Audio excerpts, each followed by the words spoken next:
लेते हैं कि इम्पोर्टेंस क्या है, इम्पोर्टेंस ऑफ फंडामेंटल राइट। तो सबसे पहले अपन दो इंसिडेंट पढ़ते हैं, एक जो हुआ था 1982 में और एक किसके साथ हुआ था, माइकल लीलोंग के साथ हुआ था। कैसे हुए थे इंसिडेंट? 1982 में एशियन गेम हुए थे। एशियन गेम हुए तो उसमें फ्लाईओवर वगैरह, पुल वगैरह बनाने के लिए वर्कर चाहिए थे, तो पुअर वर्करों को ले जाया गया, पुअर कंस्ट्रक्शन वर्कर को ले जाया गया। तो पुअर कंस्ट्रक्शन वर्कर को ले जाया गया तो उनको क्या दिया गया, लो वेजेस दिए गए, उनकी क्वालिटी नहीं दी गई, उनके वेजेस मतलब कि उनको सही टाइम पर वेज नहीं दिया जाता था, उनको काम ज़्यादा कराया जाता था, वर्किंग हार्स ज़्यादा रहते थे पर वेजेस बहुत कम रहते थे। और दूसरी स्टोरी है माइकल लेलोंग की। ये क्या थे, इनको 23 एज में अरेस्ट कर लिया गया, अरेस्ट किया तो इनको कोर्ट ने क्या बोल दिया कि डिस्टर्ब माइंड है, माइंड सही नहीं है इनका, तो इनको हॉस्पिटल में ले जाया जाए इन कस्टडी, हॉस्पिटल इन कस्टडी। और क्या हुआ कि कस्टडी में तो ले आया गया और डॉक्टरों ने उनको ठीक भी कर दिया, पर पुलिस ने फिर उनकी ट्रायल कभी नहीं हुई। मतलब कि उन्होंने 2-3 बार कोशिश की बट उनकी ट्रायल कोर्ट में कभी नहीं पहुंची। तो उनकी रिलीज कब हुए वो 76 में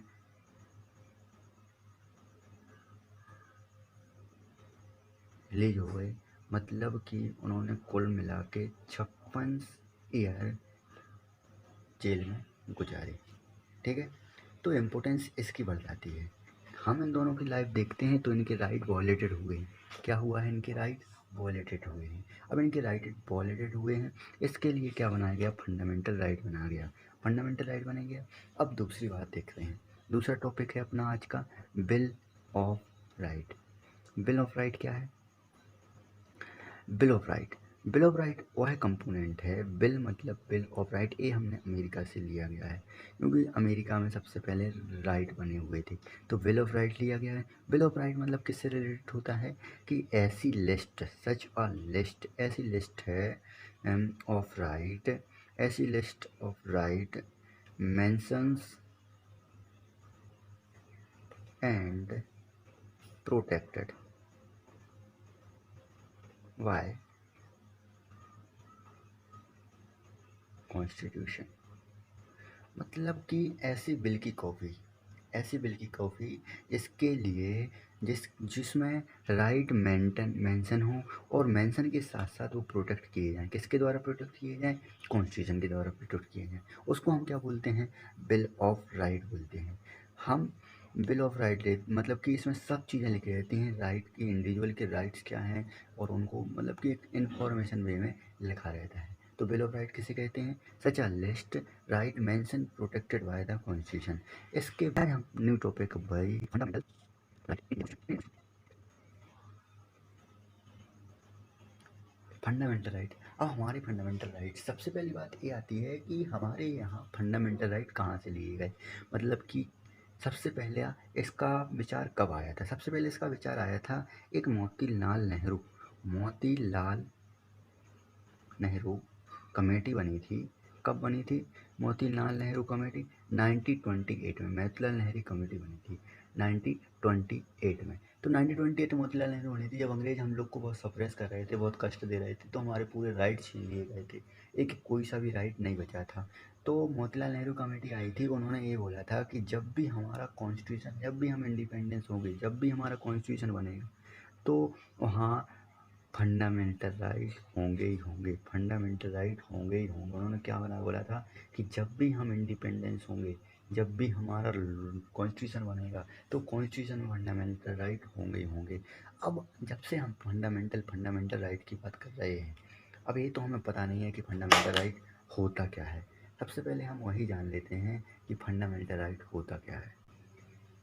तो अब बात करते हैं हम फंडामेंटल राइट होता क्या है। आखिर हम जब से चैप्टर के बारे में, फंडामेंटल राइट के बारे में पढ़ रहे हैं, इंपॉर्टेंस पढ़ ली, बिल ऑफ राइट पढ़ लिया, बट हमें ये नहीं पता चला कि फंडामेंटल राइट होते क्या हैं। फंडामेंटल राइट वो होते हैं, वो कॉन्स्टिट्यूशन में एक अलग वे में लिखे रहते हैं, उनको कॉन्स्टिट्यूशन में एक लिस्टेड किया जाता है। साथ ही साथ लिस्टेड ही नहीं किया जाता, उनको कॉन्स्टिट्यूशन द्वारा प्रोटेक्ट भी किया जाता है। मतलब कि कोई गवर्नमेंट पॉलिसी या कोई इंडिविजुअल या किसी इंडिविजुअल के राइट टू वायलेट नहीं कर सकता, कोई उन्हें नुकसान नहीं पहुंचा सकता। ऐसे राइट होते हैं, उनको क्या बोलते हैं हम? Fundamental right.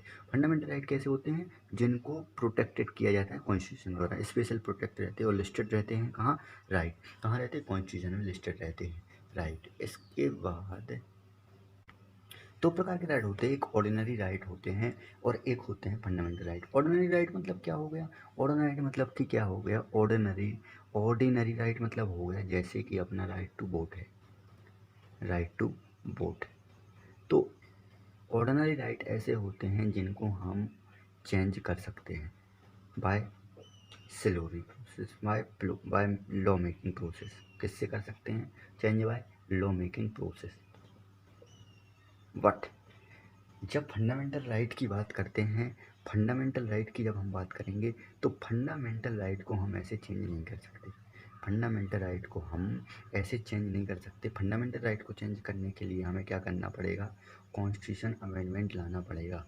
कॉन्स्टिट्यूशन अमेंडमेंट लाना पड़ेगा। क्या लाना पड़ेगा?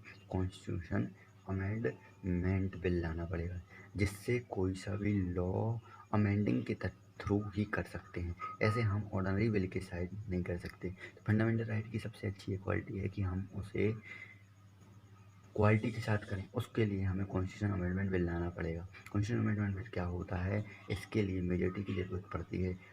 इसमें स्पेशल मेजॉरिटी की ज़रूरत पड़ती है। स्पेशल मेजॉरिटी की ज़रूरत पड़ती है। स्पेशल मेजॉरिटी क्या होता है कि 2/3 मेंबर प्रेजेंट होने चाहिए और उनका भी वोटिंग होना चाहिए, और प्रेजेंट एंड वोटिंग।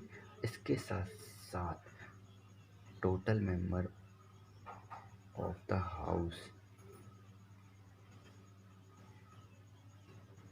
उसका भी 1/2% होना चाहिए। Half of total member of the house, like, और 2/3 present and voting. Like if we think about 57 member in a class, 50 member हैं हमारी क्लास में। अब हमें स्पेशल मेजॉरिटी लानी है, तो स्पेशल, और उनमें से 50 मेंबर प्रेजेंट हुए हैं। क्या हुए हैं? 50 मेंबर प्रेजेंट हुए हैं। तो हमें स्पेशल प्रोविज़न लाना पड़ेगा। मतलब कि स्पेशल मेजॉरिटी के लिए क्या करना पड़ेगा? 50 के आए हैं तो 50 का 2/3 कितना हो? 50 इंटू 2/3, 2/3 हुआ इसका हुआ 32 50 का, और 57 का कितना हुआ? हाफ, +1,